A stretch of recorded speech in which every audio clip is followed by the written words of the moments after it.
ಇವತ್ತು ನೋಡಿ ನಾನು ಹಾಗಲಕಾಯಿದು ಕಬಾಬ್ ಮಾಡ್ತೀನಿ. ಯಾವ ಥರ ಅಂತ ತೋರಿಸ್ತೀನಿ ನೋಡಿ. ಈ ಥರ ನಾನು ಕಟ್ ಮಾಡ್ಕೊಂಡಿದ್ದೀನಿ.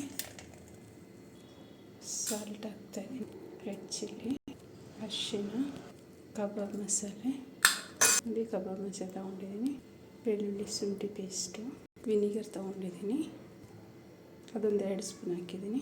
ವಿನಿಗರ್ 2 ಸ್ಪೂನ್ ಹಾಕಿದ್ದೀನಿ. ಚೆನ್ನಾಗಿ ಮಿಕ್ಸ್ ಮಾಡೋಣ. ಮಸಾಲೆ ಮಿಕ್ಸ್ ಆಗಿ ಒಳಗಡೆ ಹಾಕ್ತಾಯಿದ್ದೀನಿ ನೋಡಿ. ಚೆನ್ನಾಗಿ ಮಿಕ್ಸ್ ಮಾಡಿ ಒಂದು 10 ನಿಮಿಷ ಇಟ್ಟಿದ್ದೀನಿ. ಎಣ್ಣೆ ಒಯ್ದಿದ್ದೀನಿ, ಎಣ್ಣೆ ಕಾದಿದೆ ನೋಡಿ. ಹಾಕಿದ್ದೀನಿ, ಸ್ಪೂನಿಗೆ ಹಾಕಿದ್ದೀನಿ, ತಿರುಗಿಸ್ಕೊಂಡು ಹಾಕ್ಕೊಳ್ತಾರೆ ನೋಡಿ. ರೆಡಿ ಆಗಿದೆ,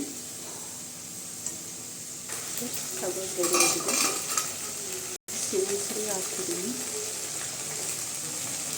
ತಿರುಗಿಸಿ ಹಾಕ್ತಾ ಇರಬೇಕು.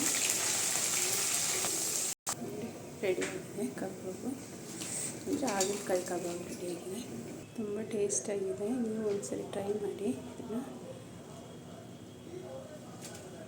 ನೋಡಿ. ತುಂಬ ಚೆನ್ನಾಗಿದೆ, ತುಂಬ ಟೇಸ್ಟು ಇದೆ ಇದು.